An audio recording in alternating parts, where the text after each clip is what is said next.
She sleeps with her neck on a block of wood, not a pillow, wood. For an entire week, she cannot move her head more than an inch or risk destroying 6 hours of painstaking work. The ornaments in her hair weigh 3 pounds and dig into her scalp. Her kimono costs more than a car. Her obi is tied so tightly she can barely breathe. She has not eaten since 4 in the afternoon, and it is now past midnight. Tomorrow, she will do it all again, and the next day, and the day after that, for years. This is not a fairy tale. This is not an ancient tradition preserved in amber. This is happening right now, in Kyoto, in Tokyo, as you listen to these words. And here is what almost no one tells you. The most iconic symbol of Japan. The image that appears on 1,000 postcards and movie posters. The woman in the white face and red lips that the whole world thinks they understand. They were originally men. That is where our story begins. Not with the painted ladies in their silk robes, but with jesters and drummers in pleasure districts 400 years ago, doing whatever it took to make wealthy customers laugh. What happened next, how this became the profession we think we know today, involves a transformation so complete, so carefully constructed, and so thoroughly misunderstood by the outside world that even now, most people have no idea what a geisha actually does. Tonight, we are going to dismantle every assumption you have. We will discover why these women choose this life, what they sacrifice for it, how much of what you have seen in movies is dangerously wrong, and what might happen to this entire world when the last geisha hangs up her kimono and walks away. Because that day might be coming sooner than anyone wants to admit. But before we dive deeper, let's address what you have been told. The word geisha breaks down into 2 characters, gei, meaning art, and sha, meaning person. An art person, not, as movies would have you believe, a prostitute in expensive clothing, not a courtesan, not a concubine. And here is the twist that changes everything. For the first 2 decades that the word geisha existed in Japan, it referred exclusively to men, male entertainers who worked in the pleasure quarters of Edo, modern Tokyo, making customers laugh between visits with the real attractions, the high-ranking courtesans called oiran. These men were comedians, musicians, warm-up acts. They played drums, hence their nickname, taikomochi, drum carrier. They were never the main event. Until around 1750, when a woman named Kikuya, a shamisen player from Fukagawa, started calling herself a geisha, and everything changed. Within 20 years, female geisha outnumbered the men so completely that the male performers had to start calling themselves male geisha to avoid confusion. By 1780, the profession belonged almost entirely to women. But here is what makes this fascinating. The courtesans, those expensive, elaborately dressed women who had been the stars of the pleasure quarters, got worried. These geisha women were stealing customers, not through sex, which the courtesans sold, but through conversation, through music, through making men feel relaxed and entertained without the transaction being quite so obvious. The courtesans lobbied the government. They demanded regulations, and they got them. Laws were passed forbidding geisha from selling sex, from forming romantic relationships with customers, even from sitting too close to guests at parties. These rules were meant to protect the courtesan's monopoly. Instead, they created something unprecedented. A profession of female entertainers whose entire value lay in their artistic skill and personality, not their sexuality. This was radical for 18th century Japan, and it set geisha on a path that would make them, paradoxically, some of the most independent and powerful women in Japanese history, even as the world would spend the next 2 centuries insisting they were prostitutes. So what does a geisha actually do? She is a performing artist who has spent years mastering skills most people will never even attempt. Dance, music, conversation, poetry, tea ceremony, flower arrangement. She creates atmosphere, She makes guests feel welcome, entertained, transported to a world of refinement and beauty. She pours drinks without anyone noticing their glass is empty. She keeps conversation flowing without dominating it. She performs traditional dances so subtle that untrained eyes might miss their meaning entirely. She plays the shamisen, that three-stringed instrument that sounds like nothing else, with a technique so precise that a single wrong note would be obvious to anyone who knows the music. And she does all of this while wearing clothing that restricts her breathing and movement, while maintaining perfect posture, while smiling as though there is nowhere else she would rather be. This is not easy work. It is not work you can fake. Your value as a geisha depends entirely on how good you actually are at these arts. And getting good takes time. Which brings us to the question that drives everything. Why would anyone choose this life? In modern Japan, where women have unprecedented freedom and opportunity, why would a 15-year-old girl decide to enter this restrictive, demanding, almost monastic world? The reasons vary. Some are drawn to traditional arts and want to master them in their most refined form.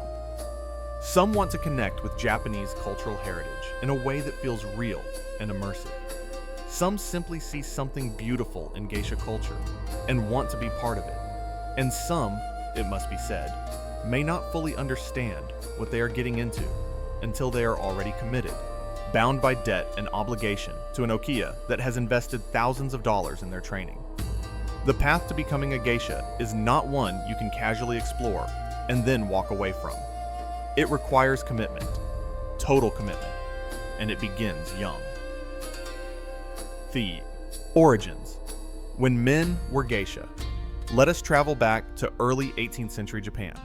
The country is in the middle of the Edo period, a time of relative peace and prosperity after centuries of war. The Tokugawa shogunate has unified Japan and closed it to most outside contact. Within this closed system, culture flourishes. The cities grow. A merchant class emerges with money and leisure time, and they want to be entertained. The government, concerned about public morality and wanting to control and tax the sex trade, creates licensed pleasure quarters in major cities. The most famous is Yoshiwara in Edo, established in 1617. These walled districts are the only places where prostitution is legal. Inside them, a complex world develops. The stars of this world are the oiran, the highest-ranking courtesans. These women are not mere prostitutes. They are extraordinarily educated, skilled in arts and poetry and conversation. They dress in kimonos so elaborate and heavy that they need assistance to help them walk. They choose their customers and can refuse anyone they find unworthy. They are expensive, exclusive, glamorous. Men compete for their attention. Seeing an oiran in procession through Yoshiwara is an event. These women are celebrities of their era. But even celebrities need support staff. Enter the male geisha, the taikomochi, around 1730. These men are there to warm up the crowd, to get the party started before the oiran arrives. They tell jokes, play music, create a festive atmosphere. They are skilled performers in their own right, but they exist in the shadow of the courtesans. Then, sometime in the 1740s, something shifts. Women start working as entertainers in the pleasure quarters, not as courtesans, but as musicians and dancers. They play the shamisen, they perform, they entertain. And around 1750, a woman from Fukugawa named Kikuya decides to call herself a geisha. The name catches on. Other women follow. These female geisha discover something powerful. Men enjoy being entertained by skilled women who are not trying to sell them sex. It is more relaxed, more playful, more genuinely fun than the formal, expensive ritual of courting an oiran. Female geisha can sit with multiple customers in one evening. They can joke and laugh without the pretense of romantic interest. They are accessible in a way courtesans are not, and they are much, much cheaper. By the 1750s, female geisha are proliferating rapidly. The courtesans notice. They complain to the authorities. They argue that these geisha are competing unfairly, undermining the carefully regulated system, and the authorities respond. Starting in 1779, regulations are put in place. Geisha are forbidden from selling sex. They are forbidden from wearing the elaborate clothing of courtesans. They are forbidden from forming personal relationships with customers. These restrictions might seem limiting, but they actually give geisha a unique identity. They become professionals whose value lies purely in entertainment and artistic skill. Over the next few decades, as the 18th century ends and the 19th begins, geisha culture matures. The training system develops. The okiya, the geisha houses, are established. The ochaya, the tea houses where geisha perform, multiply. The kenban, the registration offices that manage bookings and payments, are created. What begins as an improvised entertainment profession becomes an organized industry with standards, hierarchies, and traditions. And the geisha herself becomes a recognizable type. The skilled female entertainer whose arts include music, dance, conversation, and the creation of a refined, pleasurable atmosphere. The courtesans, meanwhile, begin a long decline. As Japan modernizes in the late 19th century, as Western ideas about morality and women's rights penetrate Japanese society, prostitution becomes increasingly stigmatized. The oiran, once celebrated, come to seem like embarrassing relics. By the early 20th century, they have essentially disappeared. But the geisha adapt. They shed their association with the pleasure quarters and present themselves as artists, as keepers of tradition. And it works. In the early 1900s, geisha are fashionable. They set trends in clothing and hairstyles. They appear in advertisements. In the 1920s, there may have been as many as 80,000 geisha throughout Japan. This is the golden age. But golden ages do not last forever. The path. How a girl becomes a ghost in white. The decision to become a geisha is not made lightly, especially not today. In the past, the choice was often not a choice at all.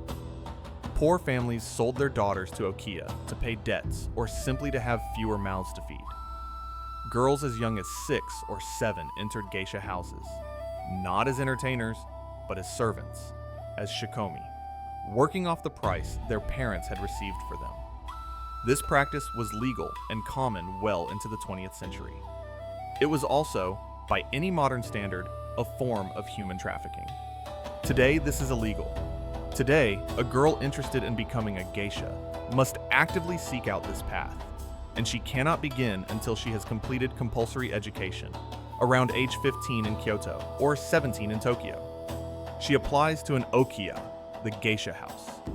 She is interviewed by the okasan, the proprietress, who will assess whether she is serious, whether she has the temperament to endure years of grueling training. Many apply. Few are accepted. If she is accepted, she moves into the okiya. She leaves her family. The okiya becomes her home. The okasan becomes her mother. The other geisha become her sisters. This is not metaphor. These relationships will define her life for the foreseeable future. Her first year is spent as a shikomi, in training. As a shikomi, she is essentially a maid. She cooks, cleans, runs errands, helps the older geisha dress and prepare for their evening work. She wakes early and goes to bed late. She does whatever needs to be done.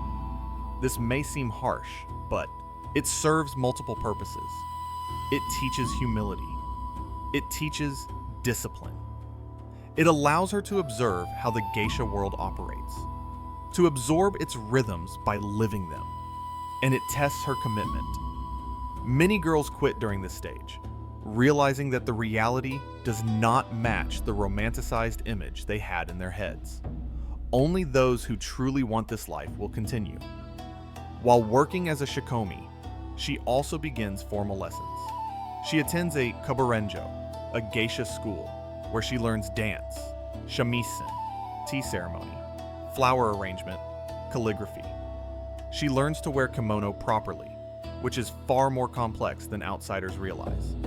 Multiple layers, specific ways of tying things, seasonal considerations.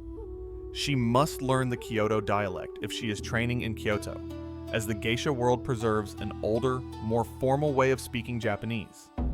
After about a year, if she has worked hard and shown promise, she takes an examination. She must demonstrate basic competence in dance and music. If she passes, she moves to the next stage, minarai, which means learning by observation.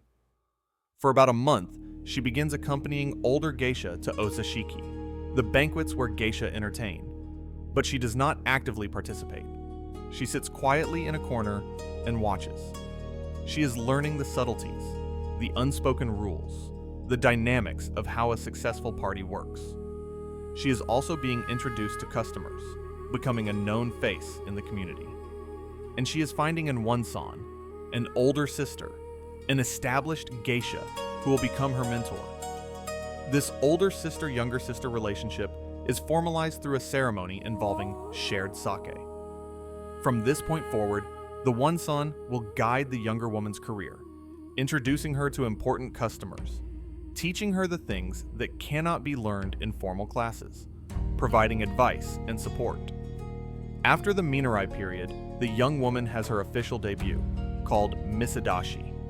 This is a major event. Announcements are made, gifts are given, parties are held. She is now a maiko, an apprentice geisha. This is the stage most people think of when they picture a geisha. The elaborate kimono with swinging sleeves, the towering hairstyle decorated with flowers and ornaments, the white face with red accents. The maiko is designed to attract attention, to compensate through visual impact for her relative inexperience as a performer. She is young, usually between 15 and 20. She is beautiful, and she is still learning. The maiko stage lasts approximately 5 years, though the exact duration varies. During this time, she will perform at hundreds of banquets. She will continue taking lessons every single day, practicing constantly, learning new dances and songs, refining her technique. She will learn the practical skills of entertaining, how to pour sake, how to light pipes for customers though fewer smoke now, how to play traditional party games, how to keep conversation flowing, how to handle drunk guests and difficult guests and shy guests. She must learn to read the room, to sense what atmosphere the customers want and create it. All of this while wearing clothing that weighs 20 pounds or more, that restricts her movement and breathing, that requires constant attention to maintain properly. All of this while sleeping on a wooden pillow to preserve the elaborate hairstyle that must last a week at a time. All of this while receiving only a small allowance, as her earnings go entirely to the okiya to pay for her training, her kimono, her hair ornaments, her makeup. The debt accrues. A maiko's wardrobe alone can cost hundreds of thousands of dollars. She will be paying this off for years.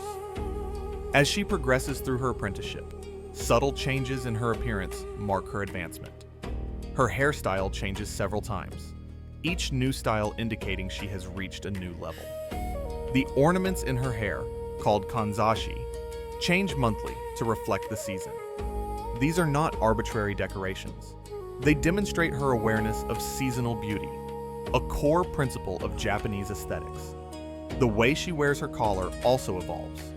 A junior maiko has an entirely red collar. As she advances, white embroidery appears on the red. By the end of her apprenticeship, the collar is mostly white, with only red trim. These visual markers allow other geisha and knowledgeable customers to assess her experience at a glance. Toward the end of the maiko period, around age 20 or 21, she enters the sako stage. For 2 to 4 weeks, she wears a specific hairstyle called sako, signaling that her apprenticeship is ending. During this time, she performs a special dance called kurokami, black hair, representing her transition to full adulthood. And then comes the ariki ceremony, turning the collar. This is when she officially becomes a geisha. The ceremony itself is simple but profound. Her red collar is changed to white. Her elaborate maiko kimono is replaced with the more subtle, refined style worn by full geisha. Her many hair ornaments are reduced to elegant simplicity. From this day forward, she is a professional, a master of her art. But her training does not stop. Geisha continue taking lessons throughout their careers, practicing daily, learning new pieces, maintaining and refining their skills. The difference is that now she can keep a portion of her earnings. Now she can begin paying off her debt. If she is successful, if she works hard, if she stays healthy, she may eventually become independent, living outside the okiya while remaining affiliated with it. Some geisha will save enough to open their own okiya, becoming okasan to a new generation. Others will retire from performing and teach. Still others will leave the geisha world entirely, perhaps to marry, though this is less common than it once was. The path from curious teenager to independent geisha takes at least 5 years, often longer. It is one of the most demanding apprenticeships in any profession anywhere in the world. And at the end of it, you are part of a tiny, shrinking community keeping alive traditions that most of Japan has left behind. The arts. What it actually takes to understand what makes a geisha valuable. We must understand the arts she practices. These are not casual skills. They cannot be faked. Let us start with the shamisen, the signature instrument of the geisha world. This 3-stringed instrument looks deceptively simple. Long neck, small body traditionally covered with cat or dog skin. 3 strings stretched tight. You play it with a large plectrum called a bachi, striking the strings at specific angles with specific force. Getting it right requires extraordinary precision. If your technique is poor, everyone in the room will know immediately. The notes will be off. The tone will be harsh. The rhythm will falter. There is no hiding behind volume or distortion as you might with an electric guitar. Every mistake is audible. Learning to play the shamisen well takes years of daily practice. Your left hand must press the strings at exactly the right points on the fretless neck. Your right hand must strike with the bachi at exactly the right angle. You must maintain proper posture, sitting in seiza position with legs folded beneath you for extended periods. And you must coordinate all of this while often singing at the same time, as many shamisen pieces include vocal parts. The repertoire is vast. There are multiple schools of shamisen music, each with its own style and technique. Nagauta, the long songs used in kabuki theater, can last half an hour or more. Jiuta, the regional songs of Kyoto and Osaka, are more intimate. Kota, the little songs, are short pieces filled with wordplay and poetic allusions that require cultural knowledge to fully appreciate. A geisha typically specializes in one style, though some learn multiple styles over their careers. The training is rigorous and unforgiving. You practice the same passage hundreds of times, guided by a teacher who listens for the slightest imperfection. Traditionally, there was no sheet music in the Western sense. Everything was learned by ear, by mimicking the teacher, by internalizing the patterns until they became automatic. This oral transmission means that each teacher, each school, may have slightly different interpretations of the same piece. The music is living, evolving, yet grounded in centuries of tradition. Beyond the shamisen, geisha may learn other instruments. The koto, a long zither with 13 strings, produces sounds that are both delicate and powerful. The fu, a bamboo flute, is high and clear. Various drums, from small hand drums to large taiko, provide rhythm. A geisha orchestra, performing for a major recital, might include 6 shamisen players, 2 koto players, flute and drums, all working together to create the soundscape for dancers. Dance is even more central to geisha identity than music. Japanese traditional dance, nihon buyo, is nothing like Western dance forms. The movements are small, controlled, deliberate. A geisha does not leap or spin. She does not express emotion through facial expressions, which would be hidden beneath white makeup anyway. Instead, she uses her hands, her body positioning, the way she holds a fan or a piece of cloth to convey meaning. Every gesture is codified. A certain angle of the fan represents rain. A specific footwork pattern suggests walking through snow. The subtle movement of the head might indicate looking at the moon. To someone unfamiliar with this language, the dance might seem repetitive or restrained. But to someone who understands, each dance tells a story, evokes a season, captures a moment. The training is exacting beyond what most people can imagine. A student learns each movement separately, repeating it until it is perfect. She learns proper body alignment, how to move from her center, how to use her hands expressively, while keeping fingers together and curved just so. She learns the tiny shuffling steps that create the illusion of floating. She learns to dance in heavy kimono and obi, which restrict movement and require constant balance. And she learns the narrative behind each dance, the poetry or story that inspired it, so she can perform with understanding rather than just mimicry. A 3-minute dance might take months to learn properly. A geisha will have dozens of dances in her repertoire and will continue learning new ones throughout her career. Different geisha districts have different dance schools and styles. In Kyoto, Gionkobu uses the Inoue school of Kiyomai, known for refined, subtle movements. Pontocho uses the Onoe school, which incorporates more dynamic elements.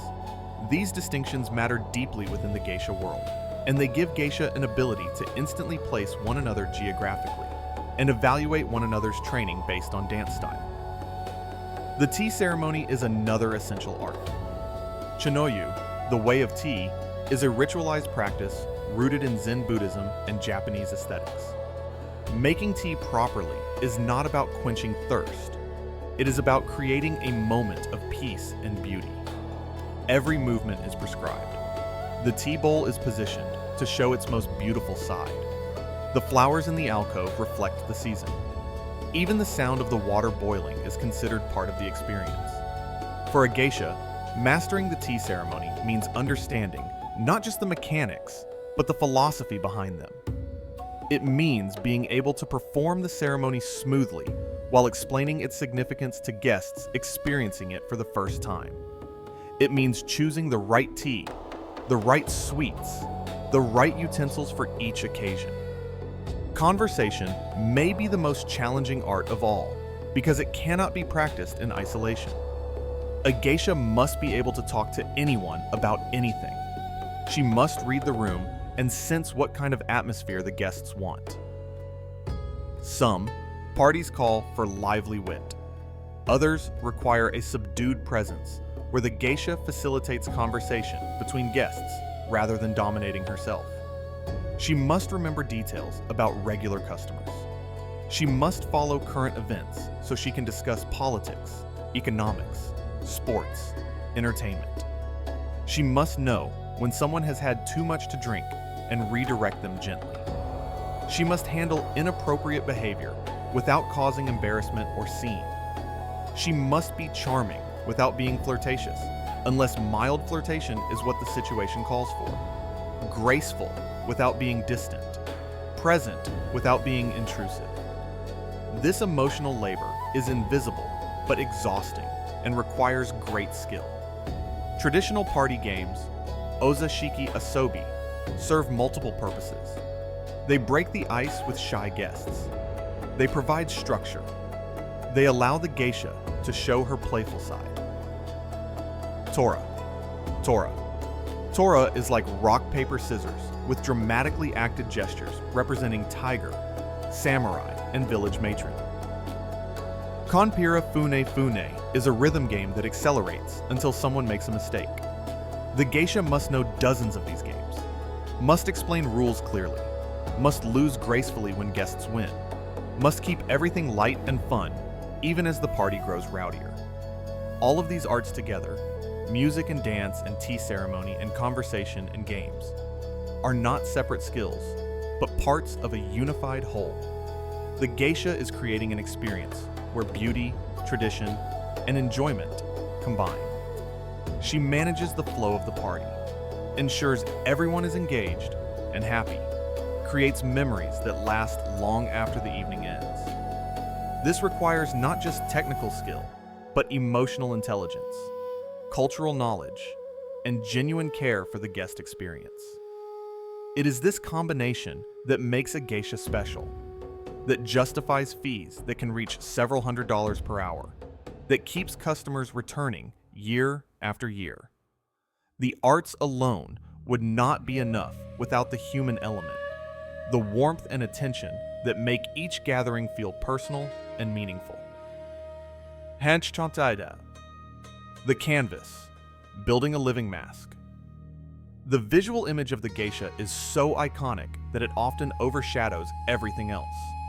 But that white face is not mere decoration. It is the result of a carefully choreographed transformation that takes an hour or more to complete and carries both practical and symbolic weight, stretching back over 1,000 years. Let us trace it step by step. Why white?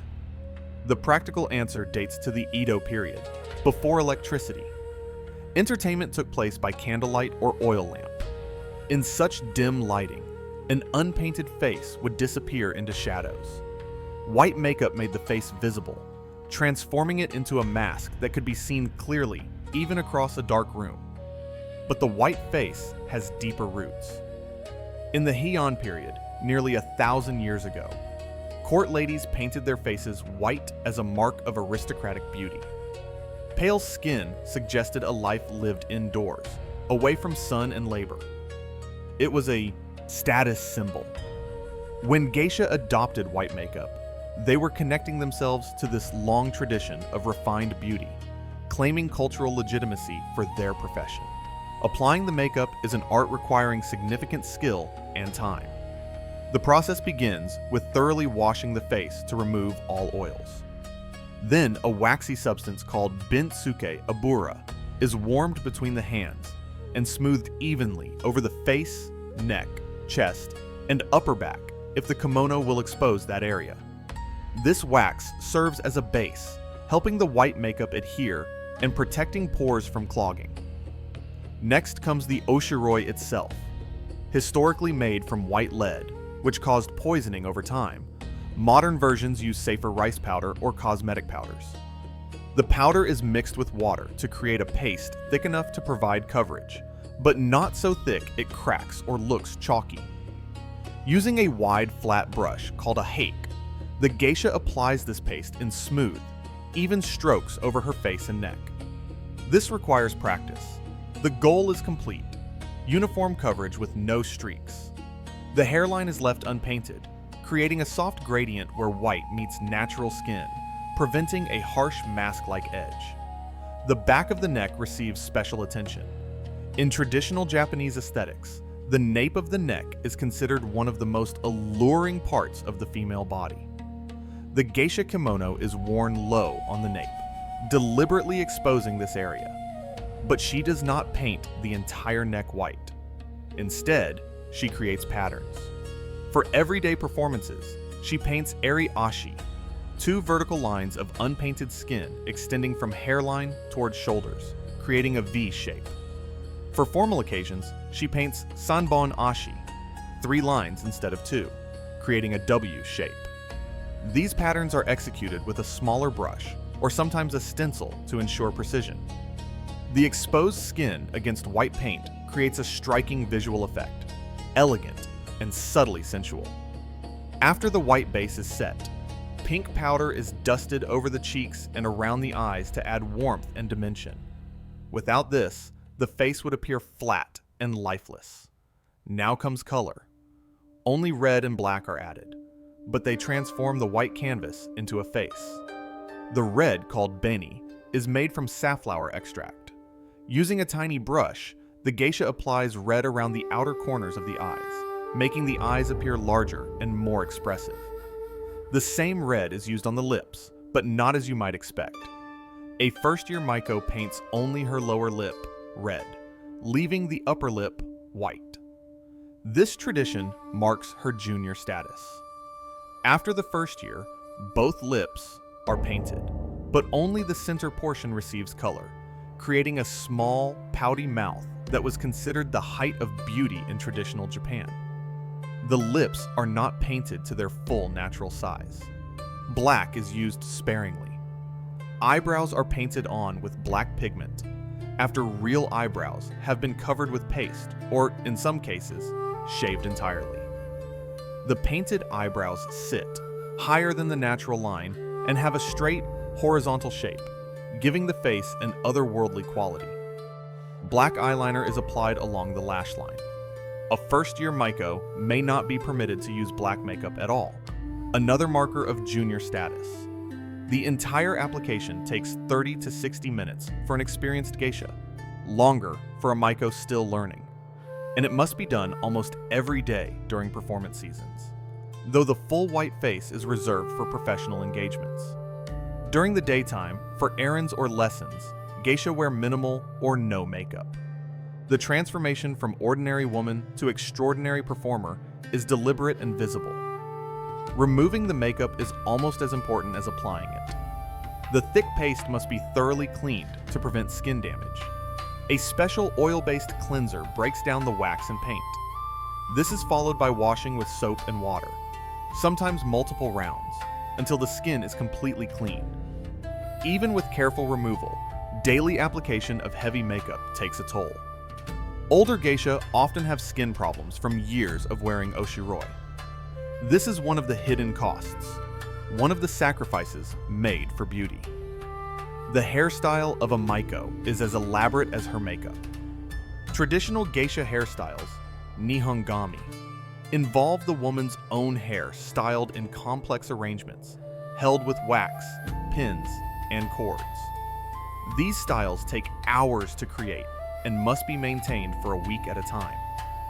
She sleeps on that wooden pillow, the takamakura, to prevent crushing the hairstyle.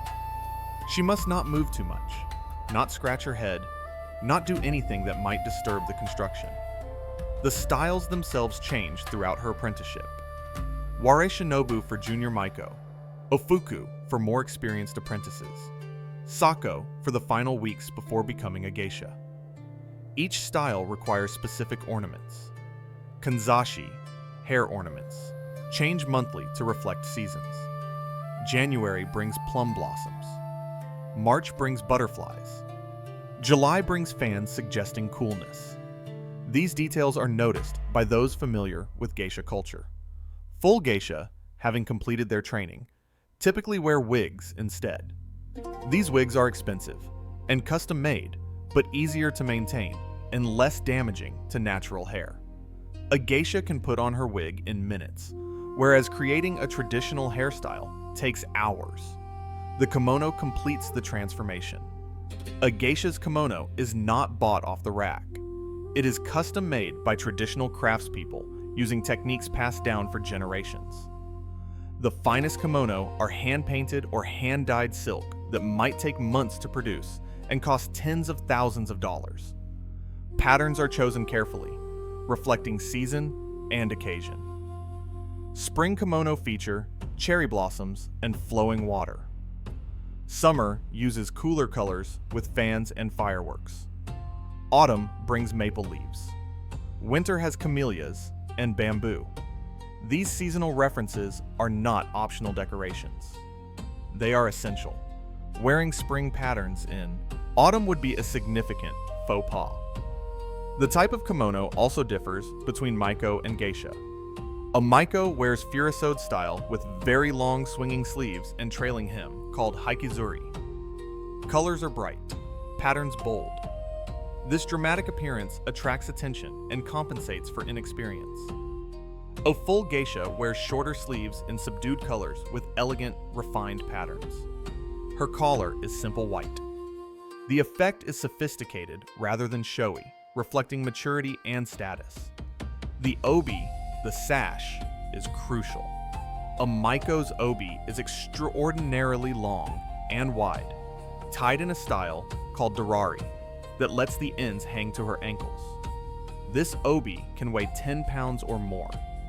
Tying it requires a specially trained dresser, usually a man called an otokoshi, who can get a maiko fully dressed in 5 minutes through pure expertise. A geisha's obi is shorter, tied in more standard, though still elaborate styles. She may be able to tie her own. Footwear varies.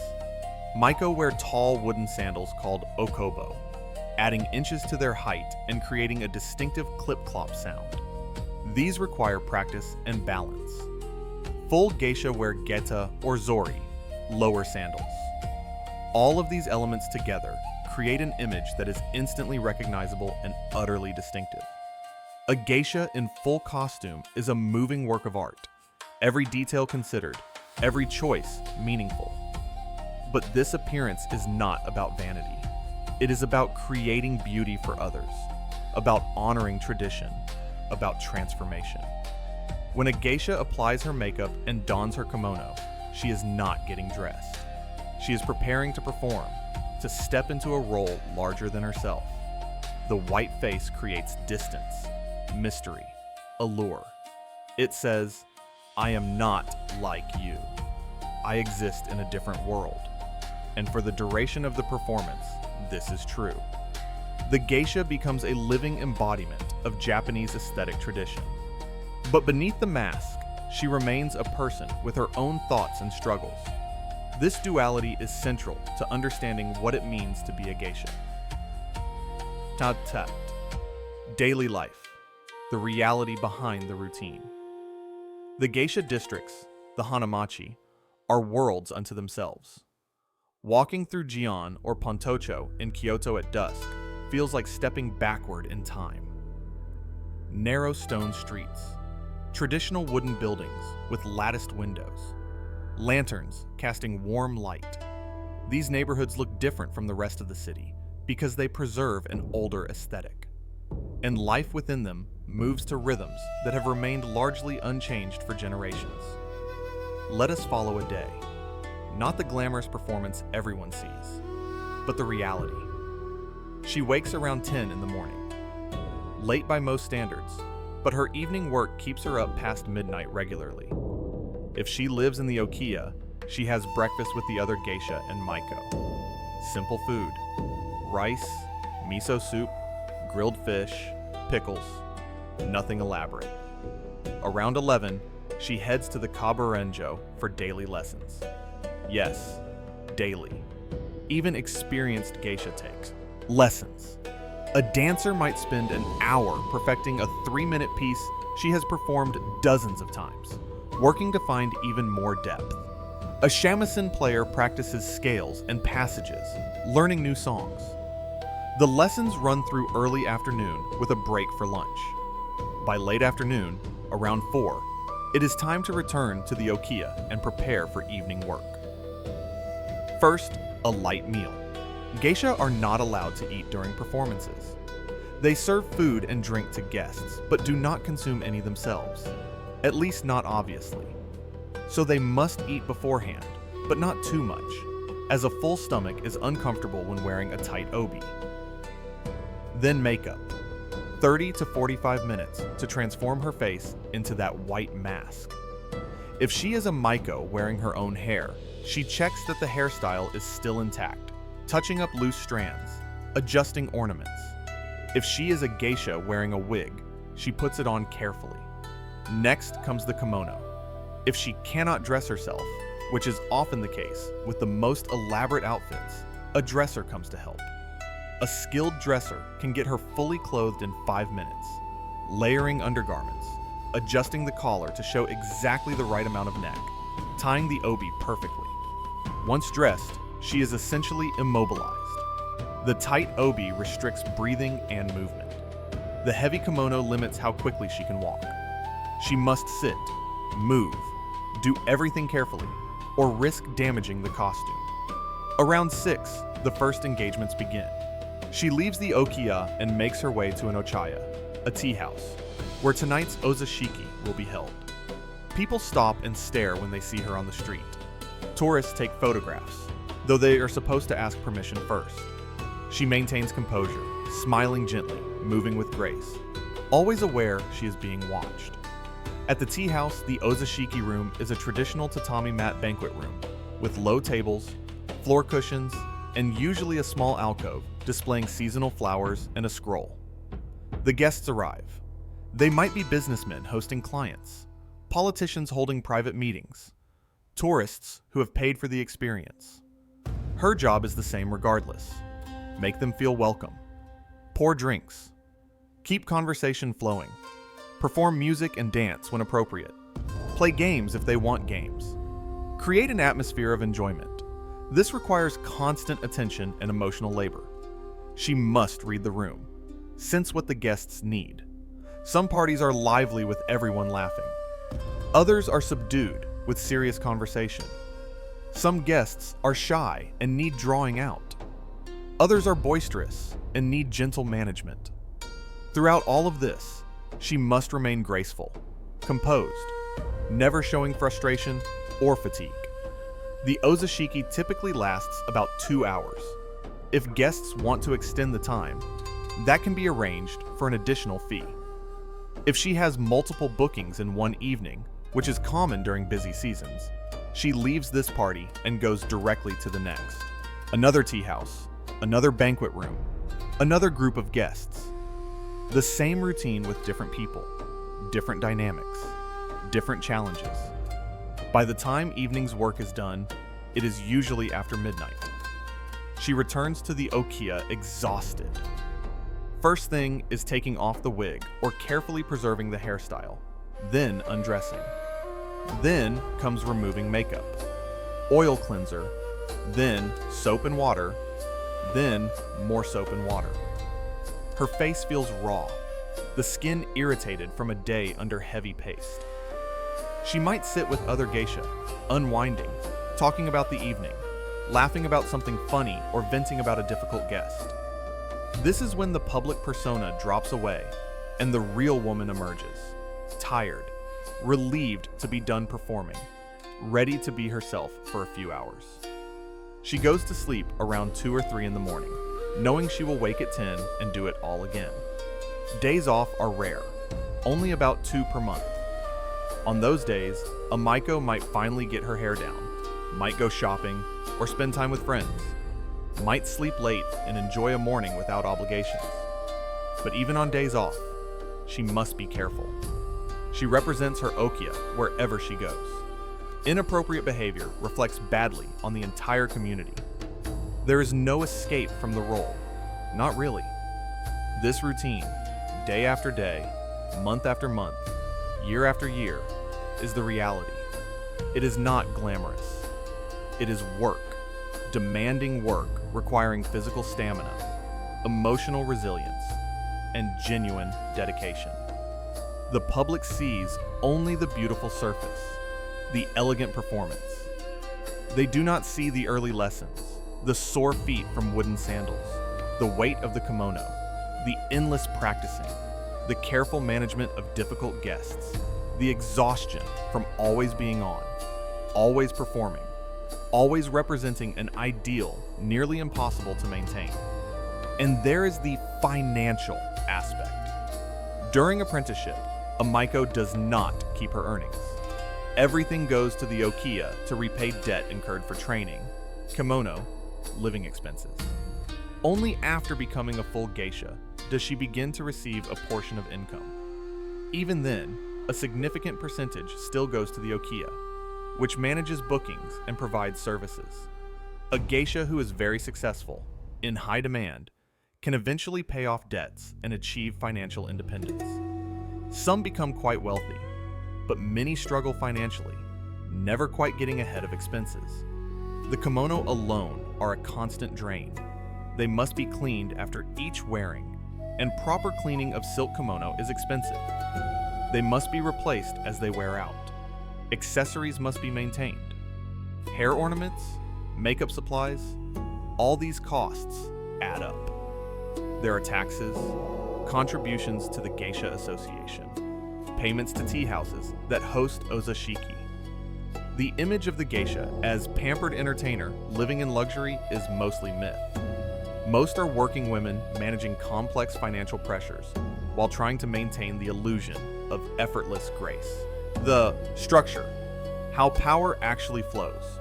The geisha world operates within a complex social hierarchy that governs every aspect of life in the Hanamachi. Understanding this structure is essential to understanding how geisha culture functions. At the foundation is the okiya, the geisha house. The okiya is run by an okasan, a proprietress who is usually a former geisha herself. She manages everything. She recruits and trains new girls. She manages relationships with tea houses and customers. She negotiates fees and schedules. She provides kimono, food, housing, all necessities. She is mother figure, boss, financial backer, all in one. Her authority within the okiya is absolute.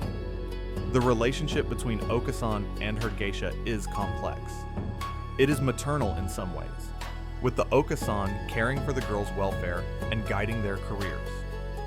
But it is also a business relationship with clear financial obligations and expectations. A successful okasan is shrewd, tough, protective of her investments, but also genuinely concerned for the well-being of her geisha. Below the okasan are the established geisha, the wanesan, the older sisters. These women have completed training and are working professionals. They may still live in the okiya, or they may have achieved enough independence to live elsewhere while remaining affiliated. The onsen serve as mentors to younger women, providing guidance, introducing them to customers, helping them navigate social complexities. This older sister-younger sister relationship is formalized through ritual and carries real obligations. The older sister is responsible for her younger sister's development and reputation. If the younger woman makes mistakes, it reflects on the older sister. These bonds often last for life, continuing long after official mentorship ends. The maiko, the apprentices, occupy the next level. They are learning, still developing skills and professional relationships.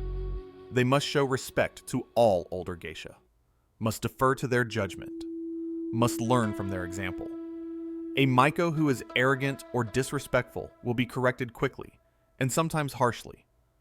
The geisha world values humility and proper behavior. At the bottom are the shikomi, trainees who have not yet debuted. They are essentially servants, doing whatever needs doing, learning through observation and hard work.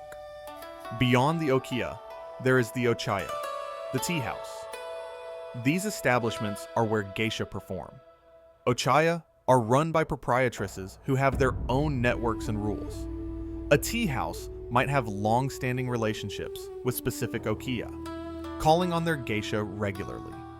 The tea house proprietress is powerful in her own right, managing the venue, coordinating with customers, ensuring everything runs smoothly. And then there is the kenban, the registry office. Each geisha district has a kenban that manages administrative and financial aspects. Geisha must be registered with the kenban. When a customer wants to hire a geisha, the request goes through the kenban, which tracks bookings and manages payments. This system ensures fair distribution of work and provides some protection for geisha. It also allows the kenban to maintain quality standards. Customers also have a place in this hierarchy, though it is complicated. Traditionally, access to geisha entertainment required connections. You could not simply walk into a tea house and request a geisha. You needed an introduction from an existing customer. This Ichigen-san Okotowari system, no first-time customers, was designed to maintain exclusivity and protect geisha from inappropriate behavior.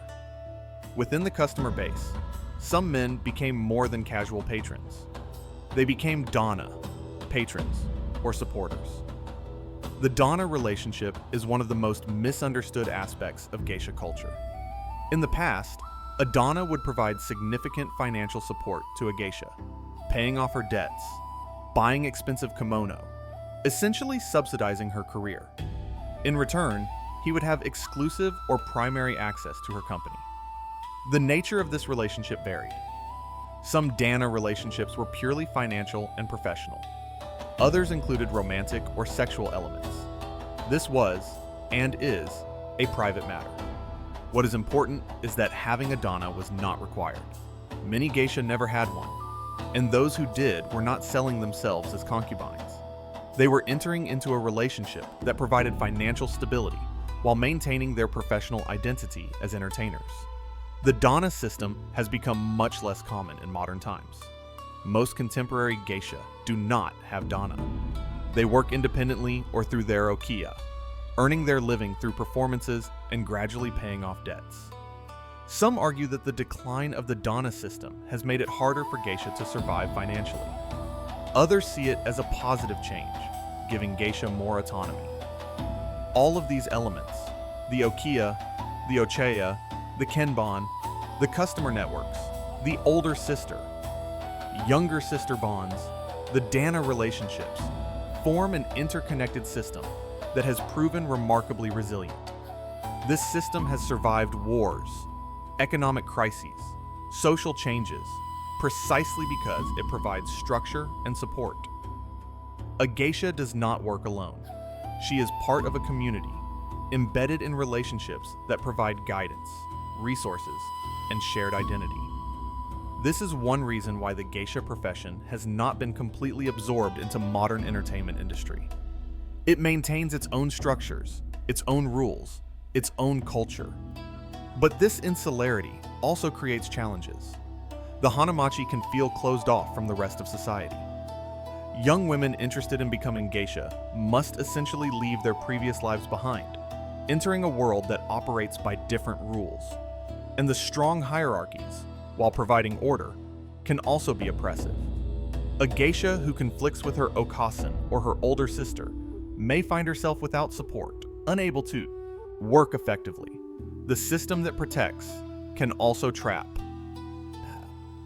History, the Golden Age, and the Great Fall. To understand geisha as they exist today, we must trace their evolution through the major upheavals of modern Japanese history. The Edo period from 1603 to 1868 was the formative era. This was a time of relative peace and prosperity when Japan was largely closed to the outside world and internal culture flourished. The pleasure quarters became sophisticated entertainment centers, and within them, the geisha profession developed its defining characteristics. By the late 18th century, female geisha outnumbered males and had established themselves as respected artists. The training system, the okiya structure, the tea house network, all emerged during this period. But the Edo period ended with the Meiji Restoration of 1868, when the Tokugawa shogunate fell and Japan embarked on rapid westernization and modernization. The Meiji era brought tremendous changes. The government, eager to be taken seriously by Western powers, sought to reform or eliminate practices viewed as backward. The pleasure quarters, with their associations with prostitution, were seen as embarrassing. Regulations changed repeatedly. The licensed quarters continued, but were increasingly marginalized. Geisha, however, adapted. They positioned themselves not as remnants of the pleasure quarters, but as guardians of traditional Japanese culture. They were not prostitutes, but artists. This rebranding was successful. As courtesans declined and eventually disappeared, geisha emerged as symbols of refined Japanese femininity. By the turn of the 20th century, geisha were fashionable, respectable, even admired. The early 20th century marked the Golden Age. During the Taisho period, from 1912 to 1926, and into the early Showa period, geisha numbered in the tens of thousands. In the 1920s, there were perhaps 80,000 geisha throughout Japan. They set fashion trends. Women across Japan copied their styles. Geisha appeared in advertisements, in films, in popular culture. The okiya of Kyoto and Tokyo were places where business was conducted, political deals were made, cultural trends established. To be entertained by geisha, was a mark of success and sophistication. But this golden age was about to end catastrophically. In the 1930s, Japan's militarism increased. The country began expansion into China and eventually broader war.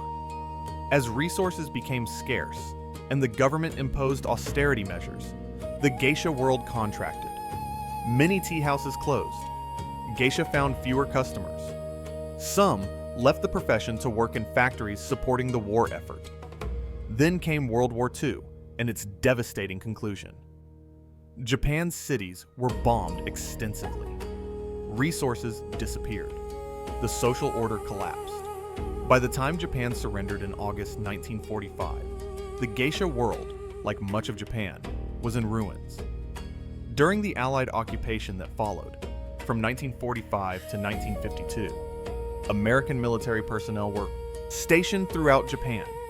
And here is where one of the most damaging misconceptions about geisha took root. In the poverty and chaos of post-war Japan, some women who were prostitutes or bar hostesses dressed in kimono and called themselves geisha girls to attract customers. They did not have training, skills, or cultural background of real geisha. They were using the term as marketing. American soldiers, unfamiliar with Japanese culture and language, could not tell the difference. To them, a woman in kimono calling herself a geisha was a geisha. This confusion spread back to the United States and throughout the Western world. Books and films in the 1950s and 1960s perpetuated the idea that geisha were basically prostitutes in traditional dress. This misunderstanding has never been fully corrected. Actual geisha, meanwhile, faced tremendous challenges in the post-war period. Many hanamachi had been physically destroyed by bombing. The okiya system was disrupted. Kimono, expensive even in good times, were nearly impossible to obtain or replace. The wealthy patrons who had supported geisha culture were often financially ruined or discredited. The new democratic reforms in Japan also changed social structures. Women gained more rights, more opportunities. Compulsory education was extended. The practice of selling young girls into geisha houses, while already declining, was finally outlawed completely. These were positive changes for Japanese society, but they meant the pool of potential geisha shrank dramatically. In the 1950s and 1960s, the number of geisha fell precipitously. By 1975, the average age of geisha in Kyoto was nearly 40, suggesting few young women were entering the profession. Some observers predicted geisha would disappear entirely within a generation. But geisha culture proved more resilient than pessimists expected. In the 1970s and 1980s, there was a revival of interest in traditional Japanese culture, partly as reaction against rapid westernization. Young women who wanted to connect with cultural heritage found the geisha world appealing. The profession stabilized, though at much lower numbers than the pre-war peak. By the 1990s and 2000s, geisha culture had found a new role. Rather than mainstream entertainment, geisha became living symbols of traditional Japan, precious because they were rare. Tourism to Kyoto increased, and seeing geisha became one of the things foreign visitors hoped to experience. The geisha districts adapted, offering more accessible performances and cultural experiences while maintaining their traditional core. Public dance performances, the Odori festivals, drew large audiences. Some tea houses began accepting first-time customers if they came through official tourism channels. The late 20th and early 21st centuries also saw geisha wrestling with their image in popular culture. The 1997 novel Memoirs of a Geisha by Arthur Golden became an international bestseller and was adapted into a major Hollywood film in 2005. The book purported to tell the true story of a geisha's life, and many readers accepted it as factual. But the book contained significant inaccuracies and sensationalized elements. One of the most famous geisha in Japan, Minako Iwasaki of Gion Kobu, publicly denounced the book.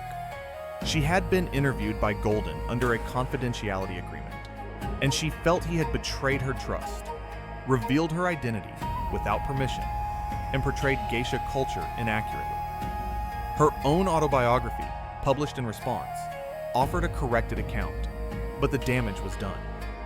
The film version reached millions of people worldwide, shaping perceptions of geisha in ways that real geisha found frustrating and sometimes insulting.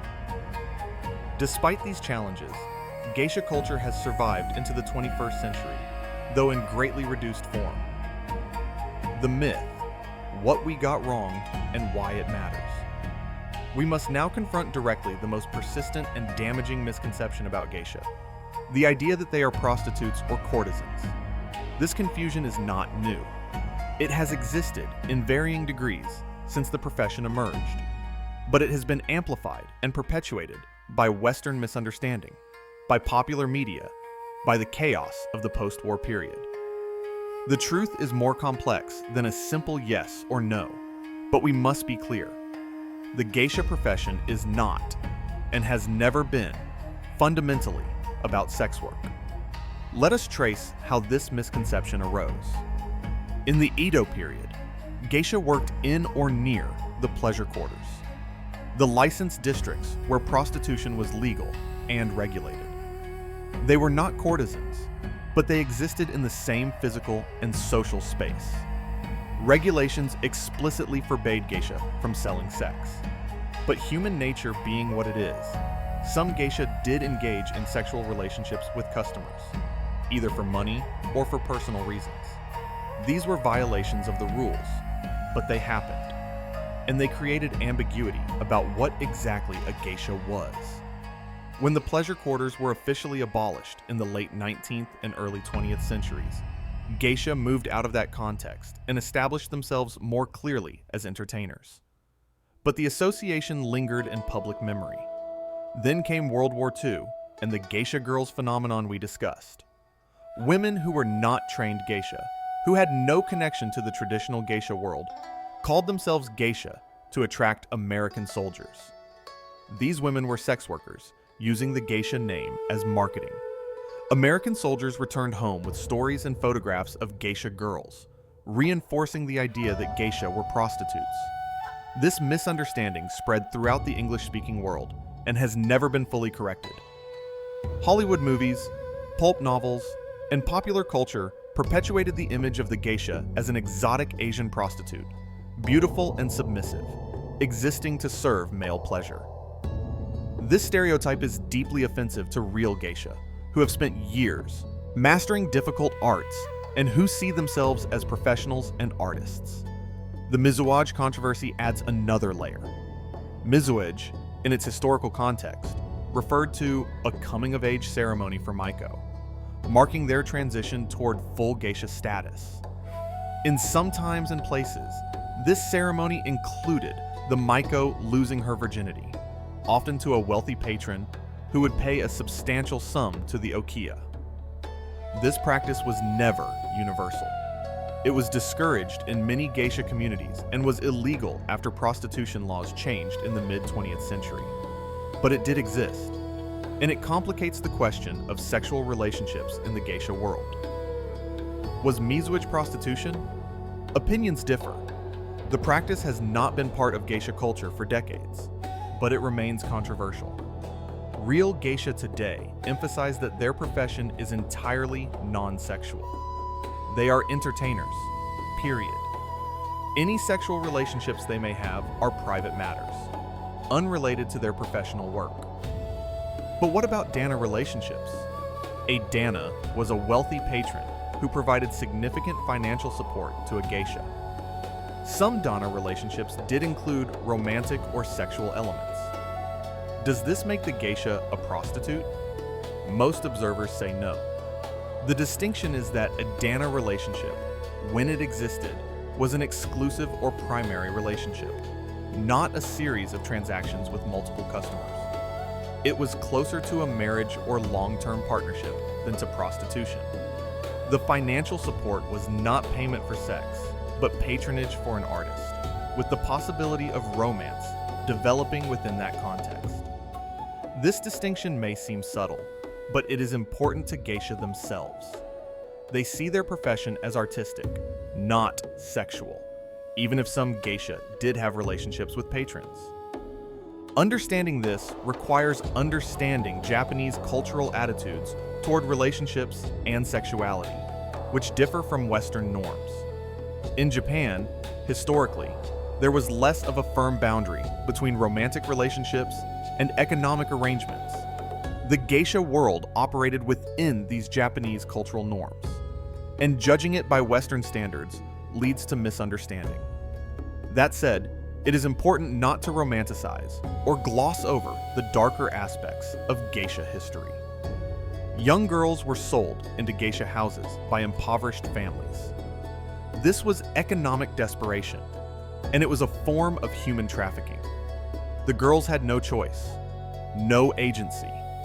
This practice was cruel and exploitative. Even willing participants in the modern geisha world face difficult pressures. The debt system, while more transparent now, still creates financial obligations that can take years to repay. The closed nature of the hanamachi can be isolating. The restrictions on personal life, the constant performance, the physical demands, all take a toll. And there remain, even today, cases where the line between art and exploitation becomes blurred. Recent reports from within the geisha world have highlighted ongoing problems with sexual harassment, inappropriate behavior by customers, and pressure on young maiko to engage in relationships they do not want. These revelations have shocked some observers, but they should not be surprising. Any profession involving young women performing for wealthy men in private settings will have these dynamics. The geisha world is not exempt from the problems of patriarchy and power imbalance that exist throughout society. What we must do is separate the reality from the stereotype. The stereotype is the submissive Asian woman existing for male pleasure, a racist and sexist fantasy. The reality is complicated. Geisha are highly skilled professional entertainers who practice traditional Japanese arts. Their profession is not prostitution, though it has sometimes overlapped with sex work at the margins. The persistence of the prostitution myth damages the profession in practical ways. It deters young women who might otherwise be interested from entering the field. It leads to harassment and inappropriate behavior from customers who expect sexual services. It diminishes the genuine artistry and cultural value of what geisha do. And it perpetuates racist stereotypes about Asian women that have harmful effects beyond the geisha world. Correcting this misunderstanding is not about being prudish or denying complexity. It is about accurately representing a profession and respecting the women who practice it. Geisha are artists. They are keepers of cultural tradition. They are working women, navigating a difficult profession. They deserve to be understood on their own terms, not through the distorted lens of Western stereotypes. Modern life, the slow disappearance. As we move deeper into the 21st century, the geisha world faces challenges that threaten its very existence. The numbers tell a stark story. From an estimated 80,000 geisha in the 1920s, the population has shrunk to perhaps 600 to 1,000 active geisha today. The Kyoto districts had about 229 geiko and maiko combined in 2021. Tokyo has perhaps 200 to 300. Other cities maintain small communities. But overall, the decline is unmistakable. Why has this happened? First, economic changes. The tea house system, with its expensive private banquets, is not as viable as it once was. Japan's economy has stagnated for decades. The wealthy businessmen who once regularly patronized geisha have tightened spending. Corporate entertainment budgets have shrunk. The culture of lavish private parties has declined. Meanwhile, cheaper forms of entertainment have emerged. Karaoke bars, hostess clubs, and modern restaurants offer social experiences without the expense and formality of geisha entertainment. Second, social changes. Women in Japan have far more opportunities than they did a century ago. A talented young woman interested in music or dance can pursue those interests through conventional careers without entering the restrictive world of the geisha. The sacrifices required: living in the okiya, following strict rules, dedicating years to apprenticeship, all seem less appealing when other options exist. Third, cultural factors. Traditional Japanese arts are less popular with young Japanese people than they once were. Western music, Western fashion, Western lifestyles have largely replaced traditional Japanese equivalents in mainstream culture. Most young Japanese people do not listen to shamisen music, do not watch traditional dance, do not participate in tea ceremony. These arts survive, but they are niche interests. The geisha world is part of this broader decline. Fourth, the closed nature of the hanamachi themselves. The very exclusivity that once made geisha glamorous now makes them seem irrelevant. The Ichigen-san Okotawari system means most Japanese people will never experience geisha entertainment. Some districts have relaxed these rules, allowing tourists and first-time visitors access through official channels. But this is controversial within the geisha world. Despite these challenges, the geisha world has not given up. Tourism has become a major factor. Kyoto, in particular, has leaned into its image as Japan's cultural heart, and geisha are part of that image. This has created new opportunities. Tea houses that were once exclusively for Japanese businessmen now offer experiences for foreign tourists, often with interpreters. Public performances have expanded. The annual Odori dance festivals draw large tourist crowds. Gion Corner, a theater specifically for foreign tourists, offers nightly shows featuring maiko dance. While some geisha dismiss these as shallow tourist entertainment, others see them as necessary compromises that bring revenue and keep the profession visible. Some individual geisha have embraced social media carefully. There are geisha with Instagram accounts, YouTube channels, TikTok videos. This is controversial. The traditional geisha world values privacy and mystery. But younger geisha argue that if they do not represent themselves accurately, others will define them inaccurately. During the COVID-19 pandemic, some geisha experimented with virtual ozashiki, performing for customers over Zoom. This allowed them to continue working when in-person gatherings were impossible. It also opened possibilities for reaching international audiences who would never visit Japan. These innovations are still experimental, and not all geisha approve, but they demonstrate willingness to adapt. The age profile of active geisha has changed. According to a 2023 survey, about 85% of geisha are now under 35, suggesting young women are still entering the profession, even if in smaller numbers than the past.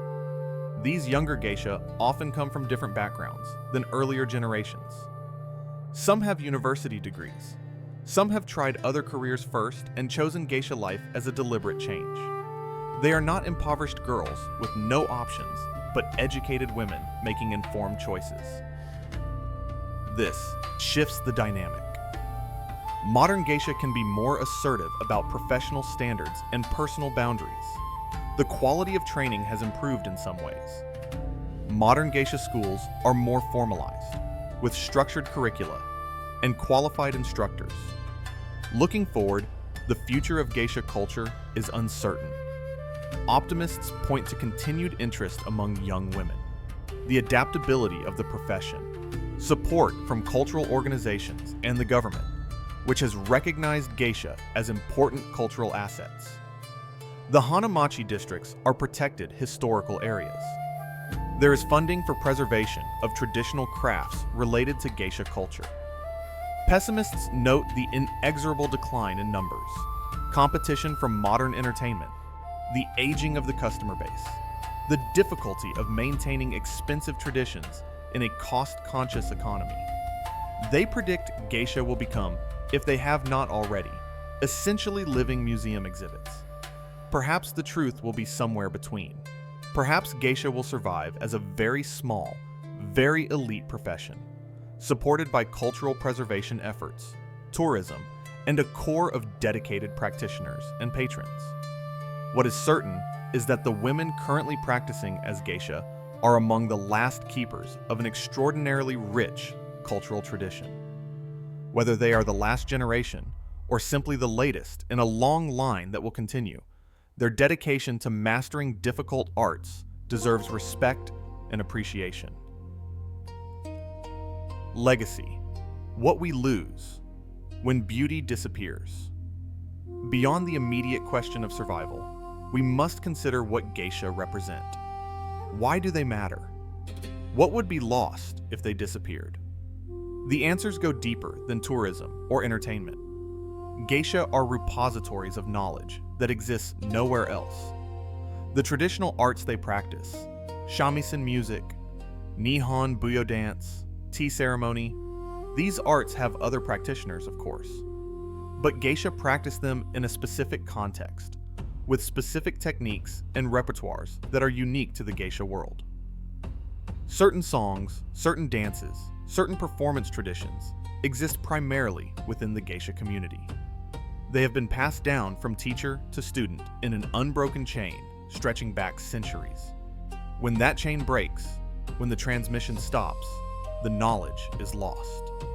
Recordings can capture sounds and images, but they cannot capture the embodied knowledge, the subtle techniques, the contextual understanding that makes performance meaningful. The aesthetic principles embodied by geisha are also significant. The attention to seasonal beauty, the appreciation of subtle detail, the emphasis on refinement and restraint. These are core elements of Japanese aesthetics. A geisha's choice of kimono pattern, the seasonal flowers in the tea house alcove, the specific movements in a dance, all reflect centuries of aesthetic development. They represent a worldview, a way of seeing beauty that is distinctly Japanese. In a globalized world where cultural differences are increasingly homogenized, maintaining these distinctive aesthetic traditions matters. Geisha also represents something about women's history and women's agency that is often overlooked. The standard narrative portrays geisha as victims, women forced into restrictive roles by patriarchal society. And there is truth to this. But this is not the whole story. Geisha have also been, in many ways, among the most independent and powerful women in Japanese history. In the Edo period, when most Japanese women had almost no rights or freedoms, geisha were earning their own money, making their own decisions about their careers, and exercising cultural influence. They were educated when most women were not. They participated in public life when most women were confined to domestic roles. Yes, they operated within patriarchal structures and faced restrictions and exploitation. But they also found ways to exercise agency and create meaningful lives within those constraints. Their legacy is complicated, neither purely victimization nor purely empowerment, but something more nuanced. The global influence of geisha is also worth noting. The image of the geisha has spread worldwide, often in problematic ways, as we have discussed, but also as an icon of Japanese culture. Geisha have inspired artists, fashion designers, filmmakers, writers across the world. Yes, this influence is often superficial or misunderstood, but it also indicates recognition that beauty and art can take forms very different from Western traditions, that there are cultural expressions worth preserving even if we do not fully understand them. In Japan itself, geisha occupy a peculiar place in national identity. They are simultaneously embraced as symbols of Japanese tradition and held at a distance as belonging to an insular world that most Japanese people never interact with. Politicians and business leaders proudly mention geisha when discussing Japanese culture to foreign audiences, but few regularly attend geisha performances. Geisha are used in tourism marketing, in branding, in image making, even as the actual profession struggles. If geisha culture were to disappear, what would be lost? Not just the arts themselves, though that would be significant. Not just a tourist attraction, though Kyoto would be diminished without its geisha districts. What would be lost is a living connection to a way of life, a set of values, an aesthetic tradition that has existed for centuries. It is the difference between having something preserved in museums versus having it actively practiced by people who have devoted their lives to it. When the last native speaker of a language dies, that language dies in a fundamental way that no amount of documentation can prevent. The same is true of cultural practices. They live in people, in communities, in active transmission. When that ends, something essential is lost. This is why the question of geisha survival matters beyond the geisha themselves.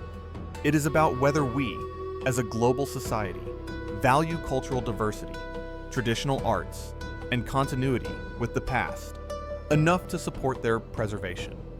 It is about whether there is room in the modern world for ways of life that do not fit neatly into contemporary categories and values. Conclusion. We have traveled a long way through the world of the geisha, from the male entertainers of Edo period pleasure quarters to the modern young women training in Kyoto's Hanamachi. From the elaborate makeup transformation to the decades of practice required to master the shamisen. From the hierarchies of okiya and ochaya to the evolving relationship between tradition and modernity. We have confronted misconceptions, explored daily realities, traced historical changes, considered uncertain futures. What can we conclude? The geisha is not what most people think. She is not a prostitute, not a submissive doll, not an exotic fantasy. She is a professional entertainer, a highly trained artist, a keeper of traditions. She has chosen, or has been channeled into, an extraordinarily demanding profession, requiring years of training, constant practice, physical discomfort, emotional labor, and significant personal sacrifice. She does this because she loves the art she practices, because she wants to connect with cultural heritage, because she finds meaning and beauty in this life, even with its difficulties. Or perhaps she does it because she fell into it and found she could not easily leave. The truth varies from person to person. The geisha world is beautiful and problematic, traditional and adaptive, inspiring and troubling, all at once. It preserves valuable cultural knowledge while operating within systems that have often been exploitative. It creates moments of refined beauty while demanding exhausting labor from its practitioners. It maintains important aesthetic traditions while struggling to survive in a changing world. These contradictions are not flaws that can be fixed. They are inherent to what the geisha world is, a human institution with all the complexity that entails. Our job, as observers, is not to romanticize or to condemn, but to understand. To see geisha as they actually are, not as stereotypes or symbols, but as real women doing difficult work in a unique cultural context. To appreciate what they preserve and contribute while acknowledging the costs and challenges they face. The future of geisha is uncertain. Perhaps the profession will continue to contract until only a few dozen remain, essentially living exhibits in a cultural museum. Perhaps it will find new forms, new contexts, new ways to make traditional arts relevant to contemporary audiences. Perhaps it will disappear entirely within a generation or two. We do not know. What we know is that right now, in Kyoto and Tokyo and a few other cities, there are women practicing this profession. They are applying their white makeup, styling their hair, putting on their silk kimono, and heading out to perform. They are keeping alive arts that have existed for centuries. They are creating beauty and grace and moments of tradition in a world that often seems to have no time for such things, and that, regardless of what the future holds, is worth recognizing and respecting. So the next time you see an image of a geisha, the white face and red lips and silk kimono, remember that there is a real person behind that mask. A woman who has trained for years, who practices daily, who performs nightly, who who carries the weight of tradition on her shoulders. Remember that she is not a fantasy or a stereotype, but a professional artist, a cultural keeper, a human being making choices within a complex world. And if you have the opportunity to experience geisha entertainment, real geisha entertainment, not a tourist show, but an actual ozoshiki, treat it as the privilege it is. You are witnessing something rare, something precious, something that may not exist much longer. The geisha, whatever else she may be, is a link to the past, a keeper of beauty, a reminder that there are ways of life different from our own that deserve understanding and respect. In a world that often feels homogenized and rushed, that is no small thing. She sleeps on a wooden pillow. She wears kimono worth tens of thousands of dollars. She practices arts most of us will never understand. And she does it all willingly, dedicating her life to the pursuit of beauty and tradition. That choice, that dedication, deserves our attention. Thank you for joining me on this journey into the world of the geisha. If you enjoyed this exploration, please consider liking this video and subscribing to the channel for more deep dives into history's most fascinating stories.